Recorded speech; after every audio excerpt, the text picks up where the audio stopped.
CBS News Justice and Homeland Security correspondent Jeff Pegues is following the latest. Jeff, good to have you. So what can you tell us about the reports that Rahami's dad warned the FBI about his son in 2014? Well, now we're getting a more complete picture of who the suspect may have been. We have these writings that you referenced there, Vlad, but also what his father is saying. Now, his father is saying that he told authorities that his son was a terrorist. And so what we've learned is that investigators interviewed the father, and at some point in 2014, the father recanted. And so according to law enforcement sources, there was no evidence there to pursue a case. And so the father is saying now that he warned the authorities, but investigators are saying that's not necessarily the case. They talked to him, but there was no case there, and they could not pursue it any further.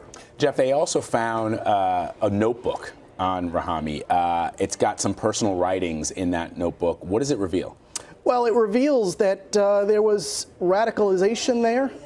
These are writings, and to call them writings might be a stretch. It's a rant. Right. He's ranting about bombs being in the streets, and I'm just paraphrasing some of the things that were found in some of these rants, and there were several there, and there were references to Osama bin Laden and Anwar al-Awlaki.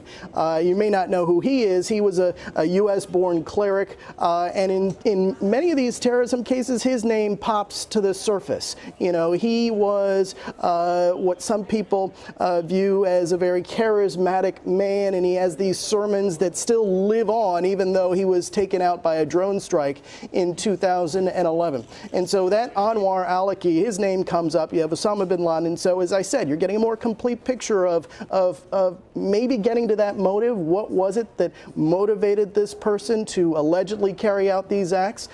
So now we're getting a more complete picture of who this man may have been. And to that, Jeff, there are reports that when he was in Pakistan, which he traveled to, he also traveled to Afghanistan, although he was born there, but he did travel to Pakistan. He traveled to Quetta, which is usually off limits for American citizens, that he got married and that his wife left the United States a few days or a few weeks before this attack was carried out. What do we know about her? Well, we're learning, and we're trying to get to the bottom of that as well. There have been some reports that she left a few weeks before, but what we've been told is that she left several months before, and there were intentions.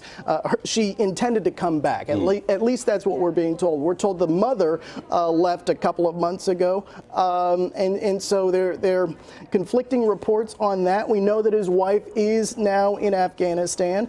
We know that investigators are trying to figure out, well, who has he had contact with in those regions, and because that's important too, as they try to figure out, well, who was he in contact with before this event.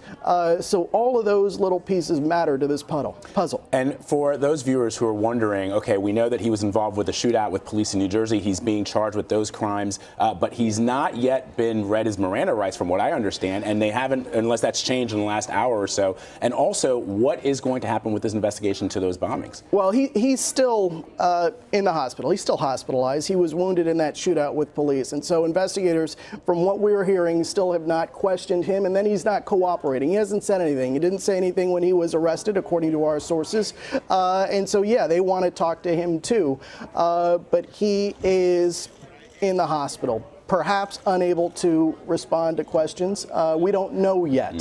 So that's something that we're looking into as well. There were 5 other people. Remember that? 5 other people who were stopped on the Verrazano Bridge. We learned today that they have been released. But investigators are still trying to see if someone else was involved here in the States. Was this part of something bigger?